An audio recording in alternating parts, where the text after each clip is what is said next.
మన దేశంలో ఎందుకంటే డయాబెటీస్ ఎక్కువ ఉందో, ఉబకాయం ఎక్కువగా గ్రోత్ కనిపిస్తుందో, వీళ్ళల్లో ఎక్కువ స్ట్రిక్ట్ ఉండడానికి ఈ బాడీ మాస్ ఇండెక్స్ని 22 నుంచి 23 మధ్యన మనము యాక్చువల్లీ నార్మల్సీ కింద కన్సిడర్ చేయాల్సిన అవసరం ఉంది.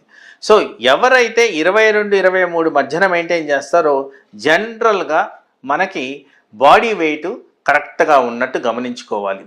ఇంకొక ఏరియా ఏంటంటే ఈ క్రైటీరియా ఆఫ్ బాడీ వెయిట్ గురించి, మన నడుము సైజు ఎంత ఉన్నది, ఆడవాళ్ళలో అయితే 36 ఇంచెస్, మగవాళ్ళలో అయితే 40 ఇంచెస్. అంటే ఈ బొడ్డు దగ్గర మీరు కొలత పెట్టుకొని చూసుకుంటే దీనికన్నా తక్కువ ఉంటే మీకు రిస్క్ ఆఫ్ ఉపకాయం తక్కువ ఉన్నట్టు.